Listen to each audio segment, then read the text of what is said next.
Welcome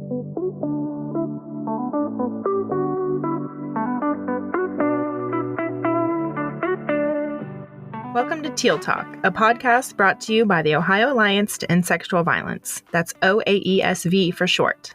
We're your hosts, Taylor and Lori. In each episode, we speak with professionals in the field to dive deep into the intersectional issues that affect survivors in Ohio. Before we begin, we want to give a content warning that we will be discussing sexual violence and other issues that may be upsetting and triggering. If you need help, please feel free to call our resource line at 888-886-8388 during regular business hours, or the Ohio Sexual Violence Helpline 24/7 at 844-644-6435. Please take care of yourself.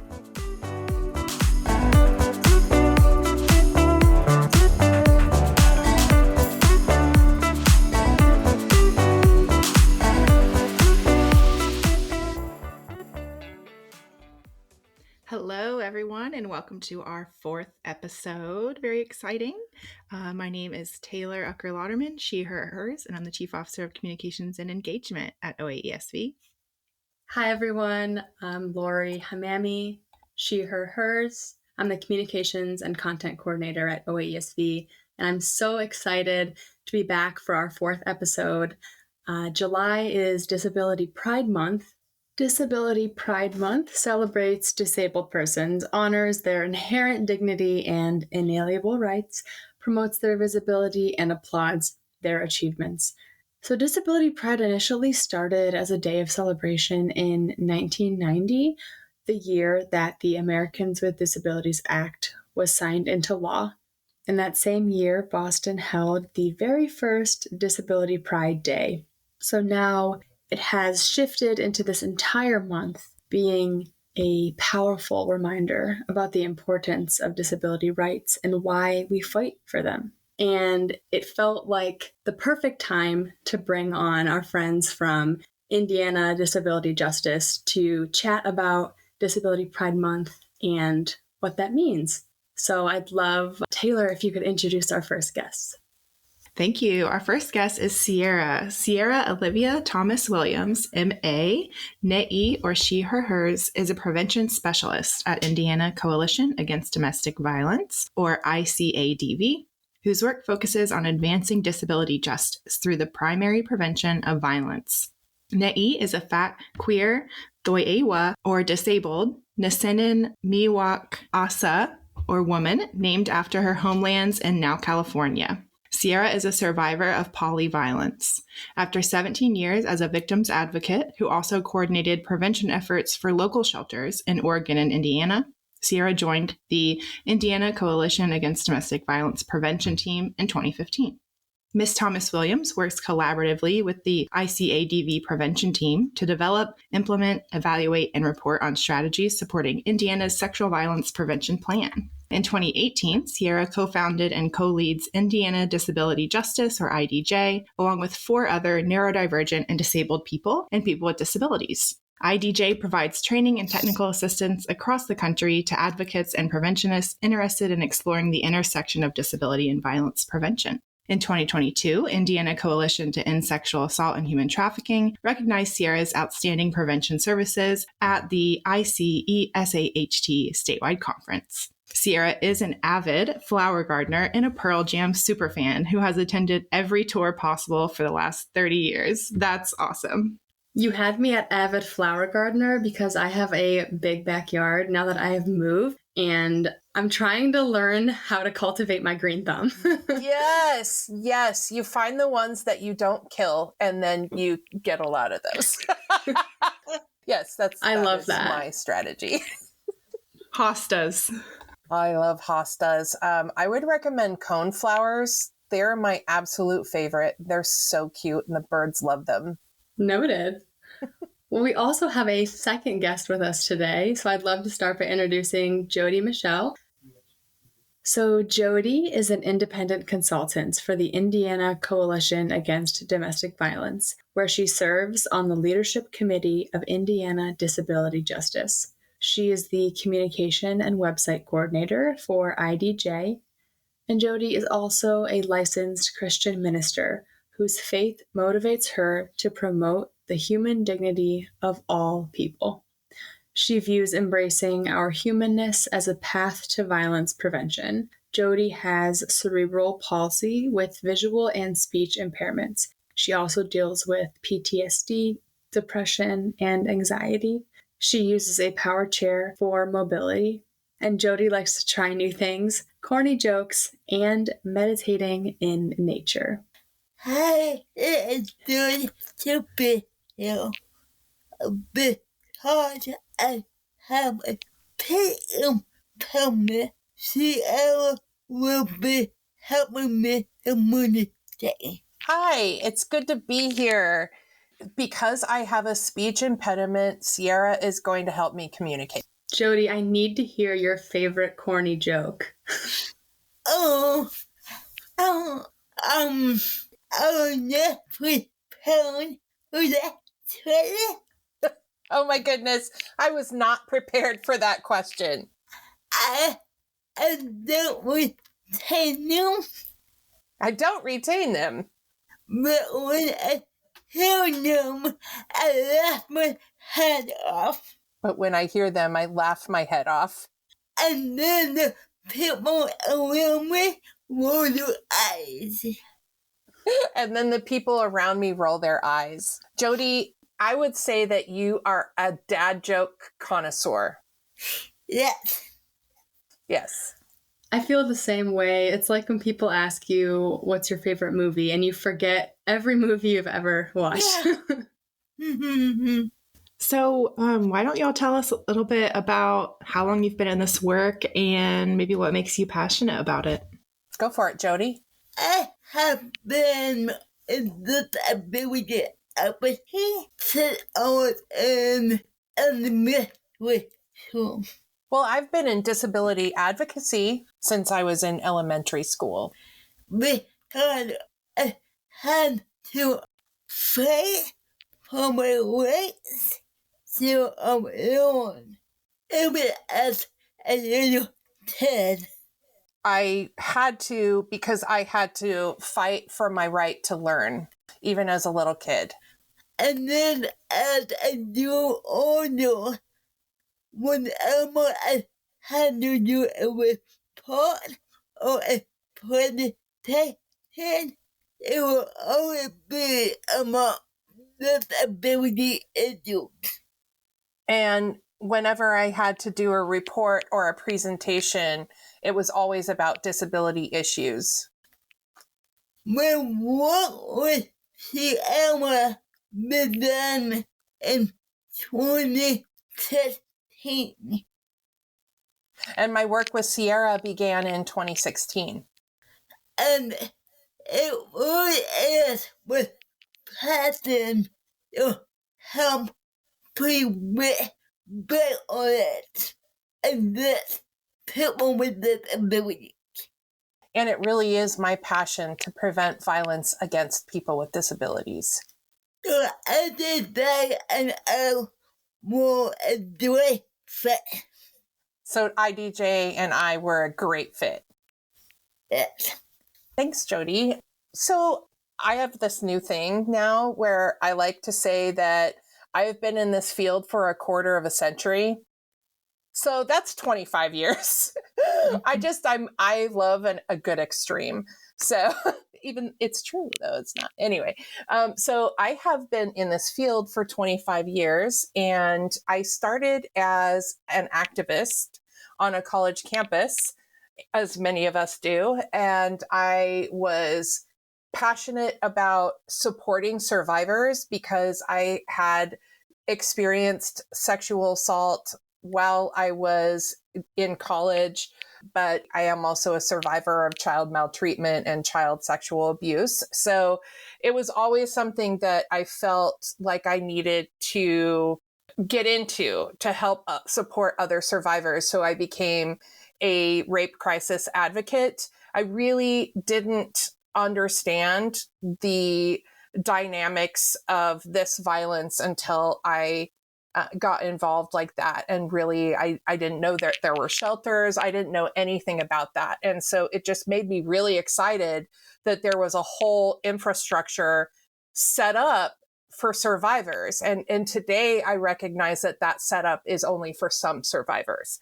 And so that really fuels a lot of what I do now with my work. So I became passionate. I learned about primary prevention in 2005, and there was no turning back. I did not know that this was a thing that people did. And so I got involved as a volunteer. And that is what kicked off my, I think I now have 18 years of experience in the public health approach to sexual violence prevention. I still, at that point, when I was practicing in 2005, had no idea that when I was in a classroom, there were a whole bunch of students who were not in that classroom together with me intentionally. And those were students with disabilities. And so when I did get a job in a local rape crisis center in Bloomington, Indiana, that's when I had the opportunity to start working with people with cognitive and developmental disabilities. And it just really, my interest in working solely with people with disabilities took off at that time. And there was no turning back. When I think about the fact that people with disabilities are 3 to 5 times higher than non-disabled people to experience any form of violence, and then knowing on top of that that only 13% of survivors with disabilities get victim services, like that lights a real fire under my ass to get something done about this. It's not okay. And that is what gets me going, is like I recognize my part in that and try to then influence sort of what is going on around me in my, sphere of influence. So anger is underneath all of it. That is so real. And I think you're not alone in that for sure. Thank you both for sharing those pieces of yourselves and your stories with us. I appreciate that. And just I'm so grateful that you're doing this important work. Something that stuck out to me is how you said the setup is only for some survivors. Sounds like that not only goes for services for survivors, but school, like public schooling. And it's only for some students, right? And the programming happening there. So there was a time in my life that I needed to get away from a relationship. There was a time in my life where I needed to get away from a relationship. However, the child was not prepared to meet my needs, so I had nowhere to go. However, the structures were not prepared to meet my needs, so I had nowhere to go. I was unable to join with friends or family members. I was unable to go to my friend or family members Because most homes are inaccessible to people who use wheelchairs. Because most homes are inaccessible to people who use wheelchairs. So this my home is not uncommon. We hear all the time how people with disabilities are left in harmful situations. And my story is not uncommon. We hear all the time that people with disabilities are left in harmful situations. Because we don't have anywhere to go because of a lack of access. Because we don't have anywhere to go because of lack of access. And many of us are fearful of being placed in a nursing home because not having any other alternatives. And that is a huge problem. And many of us are fearful of being placed in a nursing home because of not having any other alternatives. And that is a huge problem. Many homes are no place for people to live. Nursing homes are no place for people with disabilities to live. And I am so happy and I'm able to say this on this during Pride Month. And I'm so happy that I'm able to say this during Pride Month. Because we don't talk about it enough. Because we don't talk about it enough. We must do better for disabled people and older people. We must do better for disabled people and older people. This is Cierra. I actually just looked up this statistic, and there are only 0.03 houses in America that are accessible to people in wheelchairs. 0.03 in the entirety of America. I don't know why I'm laughing. That's like hysterical laughter from being so upset. Yeah. Yeah, like a laughter out of it being ridiculous. Yeah. Yes. Yeah.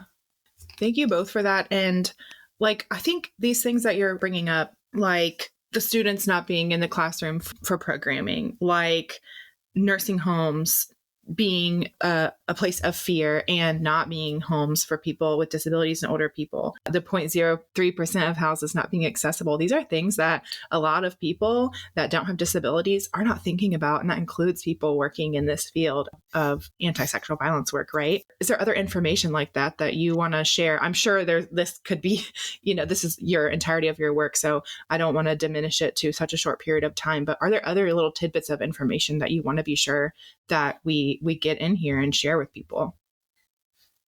I would love to share something.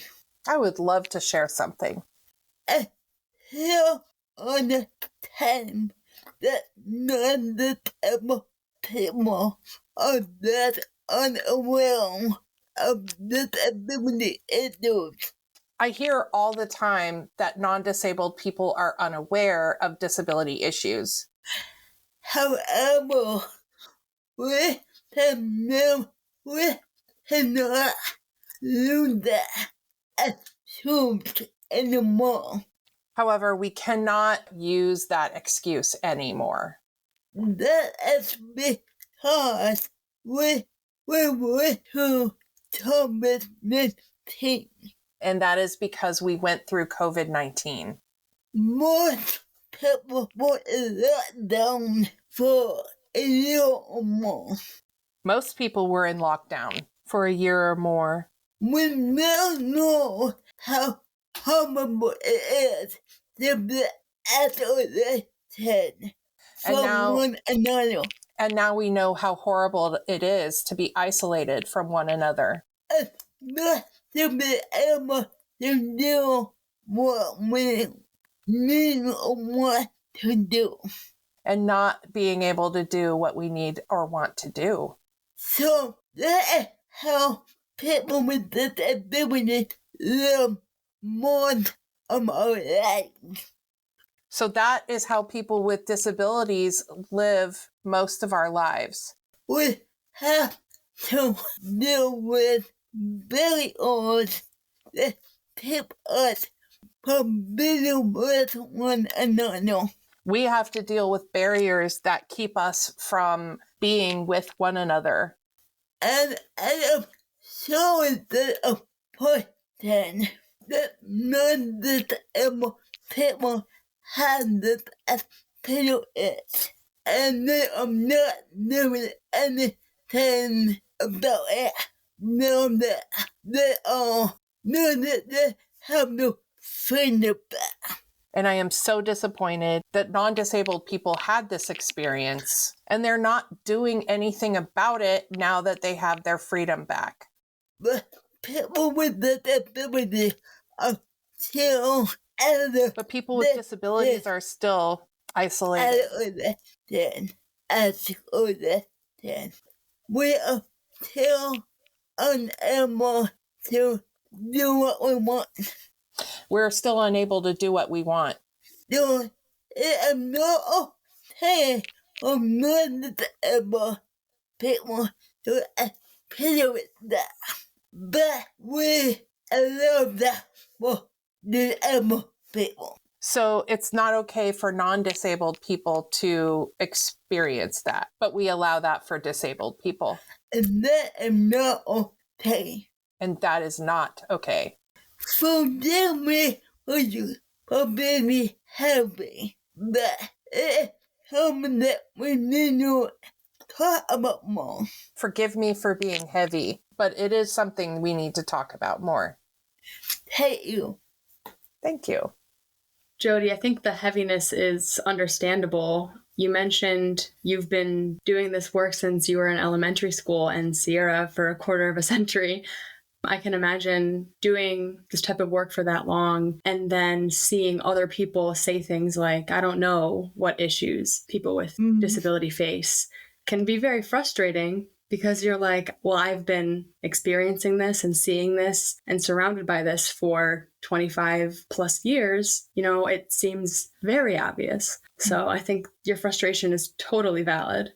This is Cierra. Absolutely. And Jody, actually, I almost want to say don't apologize, because things like at this point, there are no more apologies to make around this. You know, like we've been at a reckoning point, and yet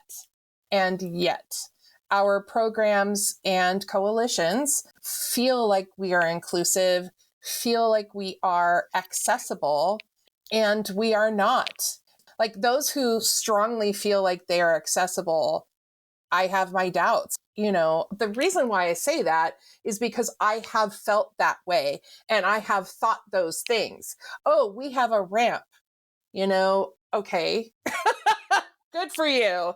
But do you have doorknobs or do you have levers? Where are your doorknobs? Where is your camera?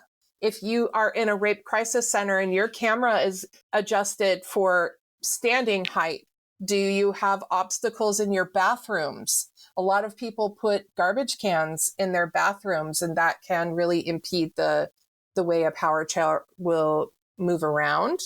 So one of the things that I discovered, because Jody was there to help me discover, is our accessible stall in our building where we hold events is actually an inaccessible stall. And here is a place that prides themselves on the work that we do around disability and disability justice. And so I am absolutely not accepting myself from this.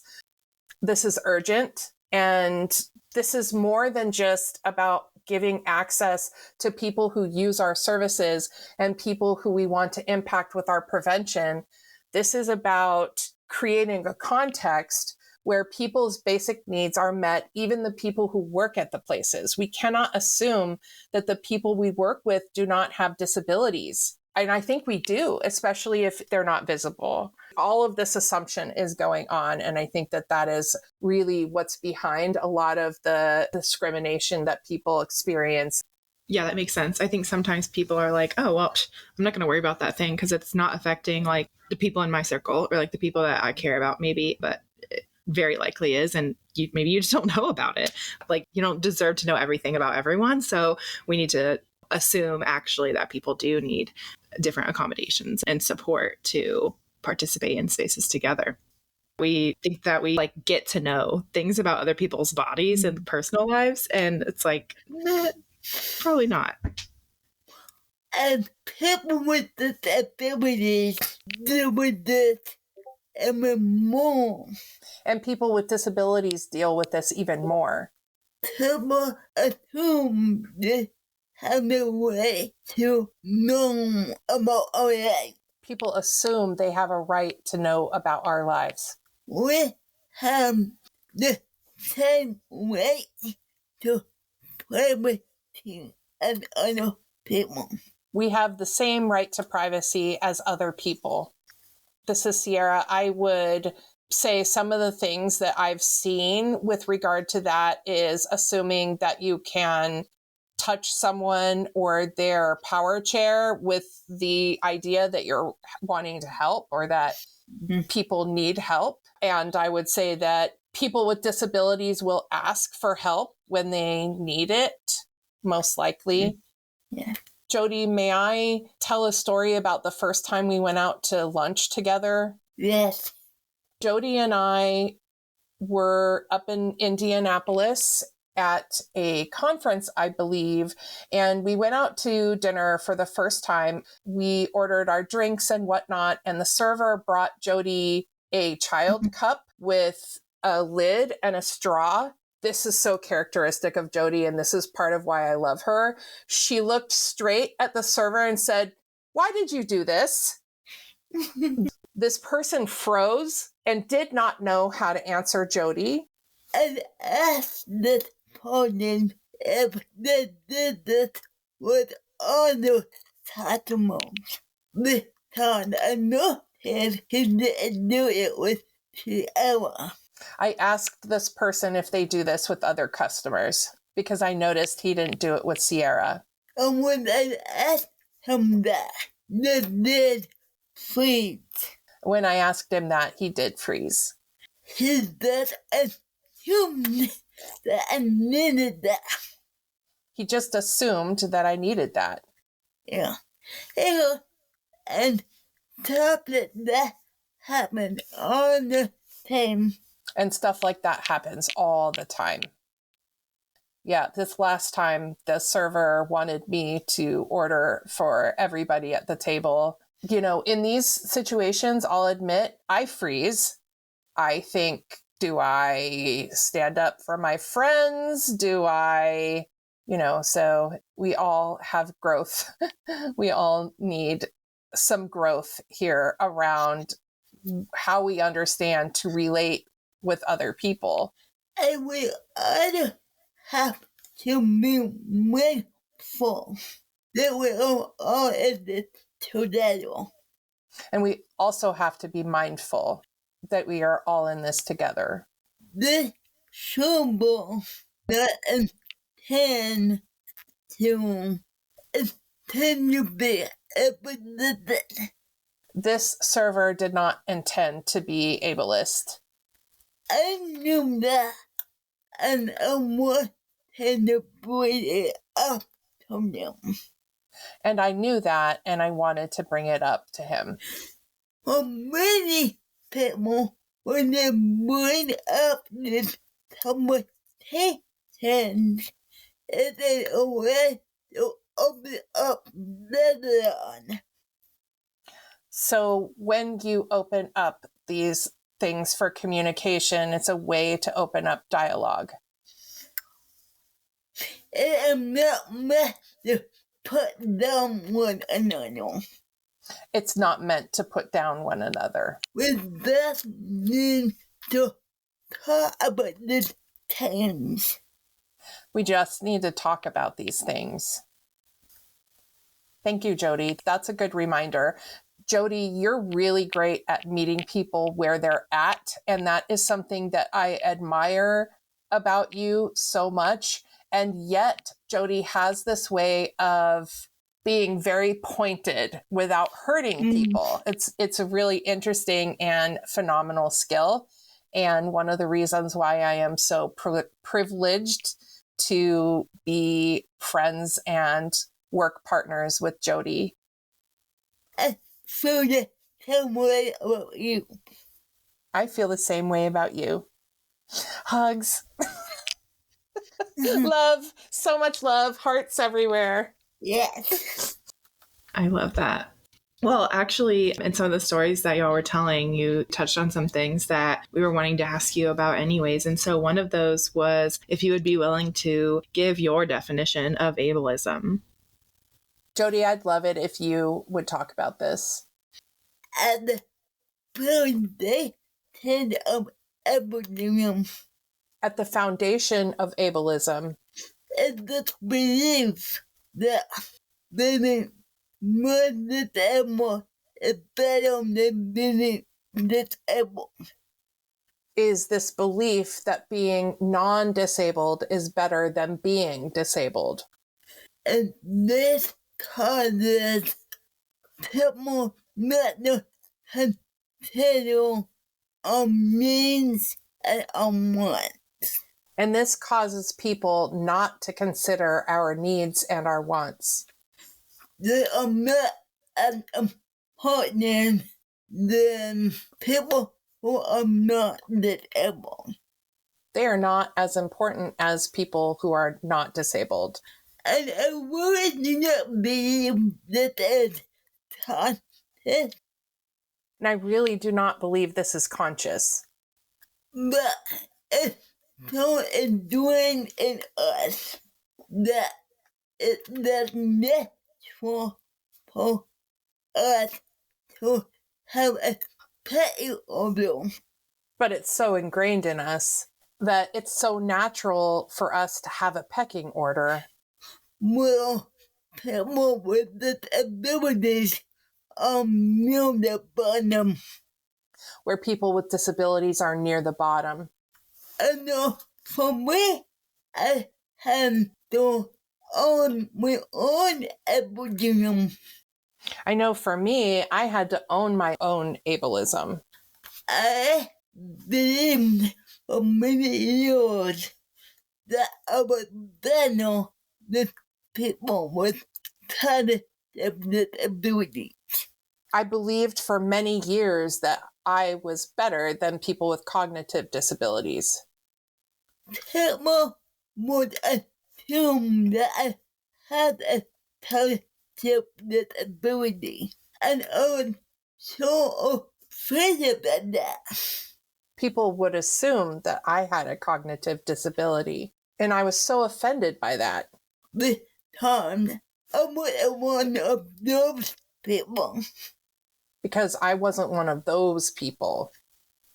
And then I realized there is nothing wrong with having a cognitive disability. And then I realized that there's nothing wrong with having a cognitive disability. There's a clearly life in a different way than other people. People with cognitive disabilities experience life in a different way than other people. However, people with cognitive disabilities are that above you. People with cognitive disabilities are just as valuable, Important, and human. and human. So I found that because we have to be brave enough to own our everything. So I share this because we have to be brave enough to own our ableism. It was hard for me to admit my own everything. But when I did, I was able to tell myself. It was hard for me to admit my own ableism. But when I realized this, I was able to deal with my own ableism. And when you admit how bad it is, you won't be able to walk through them. If we don't admit our prejudice, we won't be able to work through them. Yeah. This is Cierra. Ableism, to me, is entirely about power over to control. And this appears in our thoughts and our feelings and our behaviors, and it comes out in practices, in relationships, in policies. It's built into the structures that we have around us. I think it's interesting that Jody says that she doesn't think it's intentional, that the practices on the individual level of ableism may not be intentional. I actually think that structural ableism is intentional. And that makes it really easy for people to behave in an ableist manner, to implement ableist policies. I suppose when I think about what ableism means, for me, it's hard to really define other than saying it's a system of power over that's baked in to the way we relate to each other and how organizations develop their practices and policies and things like that. I agree with Sierra. I agree with Cierra. I think what is with ableism is intentional. I think structural ableism is intentional. Because it takes non-disabled people from having to deal with people with disabilities. Because it makes it possible for non-disabled people to not have to deal with people with disabilities. For example, many jobs with title and driver's license. For example, many jobs require a driver's license. Even though driving is not a main part of the job. Even though driving is not a main part of the job. Cut out a lot of people who are blind and visually impaired. That cuts out a lot of people who are blind and visually impaired. If you cut them out, you don't have to worry about all the other accommodations that the man needs in order to be productive at work.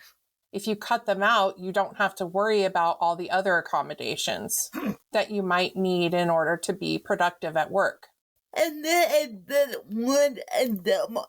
People, I believe people know what they are doing when they create policies.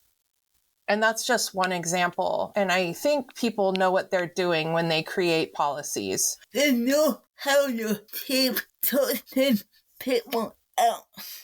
They know how to keep certain people out. But I do believe that on an individual level, that we are intentional in the way we interact with one another. I don't believe that on an individual level we intend to hurt people. What you both have been saying has brought this concept to my mind called the breaking of charity. Yes. Yeah. For those who don't know, it's this concept that dates back to the Salem witch trials. It refers to this moment where two members of the same group break apart and become different tribes. So in Salem, this occurred when some people in the group started accusing others of being witches. And I feel like in this concept, it's viewing people with disability as other or not human at all. And Yes. Jody, you made that point that people with disabilities are human. Can I maybe add something, Lori? I've been thinking about how the way that prevention practitioners are expected to do their work also gets caught up in this system. So I'm thinking about the public health approach, where there's this idea that there is a before the violence. So with primary prevention, the definition includes preventing violence before it happens. But if we think about people with disabilities have for eons been oppressed. And so where do you find the before the violence in that? The public health approach uses this idea that there is an ideal way of being in the world and that there is this ideal environment and everything else is set up against that. And that's how that other is created. It's one of the things that I think sometimes prevents us from thinking and doing prevention outside of prescripted or inherited programs. I mean, I think sometimes we inherit our prevention strategy and then are not supported by our organizations to think about what it might look like if we were to increase inclusion. I lost my train of thought. Well, you know, the saying goes, time flies when you're having fun. Well, time also flies when you're talking about things that you really feel passionately about. I'm feeling like we might need a part 2 of this episode sometime in the future, but I would love to end by, circling back and touching base on this month being Disability Pride Month, and I'd love to know, what would it look like to be truly celebrated, not just this month, but forever? What does Disability Pride mean to you? For me, disability pride means knowing that my needs are much of that and important as non-disabled people. For me, disability pride means knowing that my needs and wants are just as important as non-disabled people. It means that I'm okay with the fact I have to do things differently. It means that I'm okay with the fact that I have to do things differently. It means I don't compare myself so that I feel better on my mind, so that I do that remain up of how a human should be. It means I don't compare myself and my body and my mind to this idea that we made up of how a human should be. It means having the freedom to embrace all my emotions about my disability and not having to mask them. It means being able to embrace all of the emotions that I have around being a person with a disability and not having to mask them. Some days I'm living with disability sucks. And then other days I really appreciate it for the person it made me be. Some days I believe my disability sucks. And other days I really appreciate it for how it made me the person I am. Yeah, so often I used to believe I had to have a happy place on the time. So often I used to believe that I needed to have a happy face on all the time. Because I didn't want people to pity me even more than what they did. Because I didn't want people to pity me even more than what they did. But disability pride is about owning it all. But disability pride is about owning it all. Yeah, that's what it means for me. Yeah, that's what it means for me.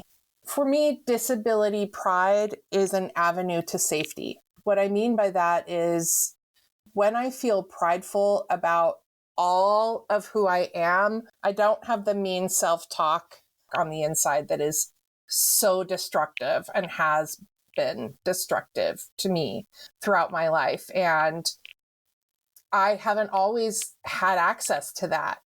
I didn't always know I was a person with a disability. I just sort of assumed that I was living in a different world, like in my head. I thought I was weird. Nobody told me that the things that I was experiencing are part of a cognitive disability. And so when I think about disability pride, I think about being out. And because I am a person with non-visible disabilities, I don't actually like that phrasing. I am a person with non-apparent disabilities. My disabilities are there all of the time. And so they're not invisible, but they might be non-apparent to you. And so what that means is I have an enormous amount of privilege walking in or coming into any space. And so for me, disability pride is about creating that safety for other people by being very out about who I am. So when I introduce myself in presentations and group settings, I say that I am a person with a disability. And what I have noticed is that other people come out as disabled in that meeting. And then things become okay for other people. Other things become okay to talk about. And so that's what I mean by disability pride being a pathway to safety. And I actually think it's a pathway to safety for others. I can't say that I create safety for someone, but I can say that I try to create the conditions that make it safe enough for a person to be authentically themselves. Thank you both. Those were two absolutely beautiful answers. I love that. Respect it so much. There was so much more to be talked about. If we ever get the opportunity for another episode, I would love that. And it would just be great to hear more from you both. We're always down. Good. If people want to learn more about IDJ or the Indiana Coalition Against Domestic Violence or any of the organizations that you work with, what are maybe some websites or social media handles or things like that that they can go and learn more? We have a wonderful website. It's called the Disability Justice and Violence Prevention Resource Hub, and we would love it if you would visit. The URL is indisabilityjustice.org. That website is a clearinghouse of everything that we do together to prevent violence, but it's also a place to collect the voices and stories of disabled people. We have art, creative writing, photography, poetry, all created by people with disabilities, some of whom are survivors of violence. And so that is one place that I would really suggest people checking out. Also, follow us on Instagram at indisabilityjustice. We would love that. We also are on Facebook at indisabilityjustice. And so please follow us on all the things.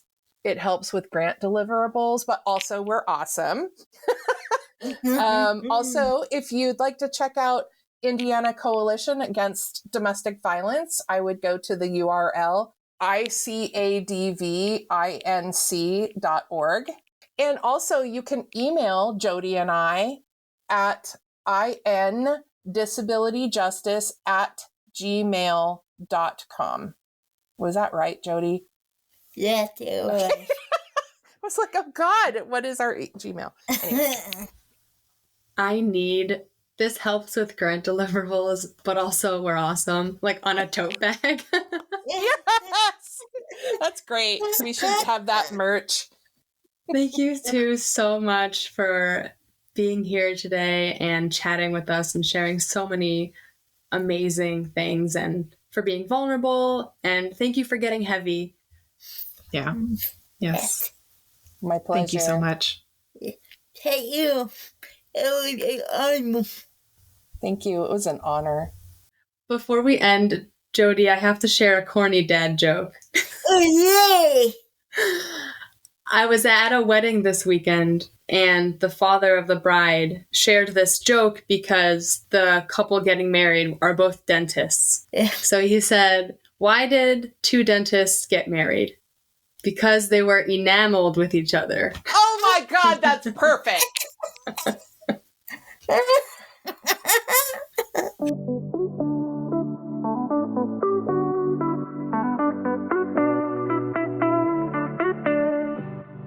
Thanks for listening to Teal Talk. We hope you enjoyed our deep dive into intersectional issues affecting survivors in Ohio. If you like what you heard, subscribe and leave us a 5-star rating and review, recommend us to a friend, and follow us on Instagram and Facebook at OAESV and Twitter at Ohio Alliance ESV. If you'd like to learn more about us and the services we offer, sign up for our email list, or read a transcript of this episode, visit oaesv.org. Want to share a comment or ask a question for a future episode? Just click on the link in the show notes to leave us a voicemail. And remember, we're here to help. Feel free to call our resource line at 888-886-8388 during regular business hours, or the Ohio Sexual Violence Helpline 24/7 at 844-644-6435. See you next time.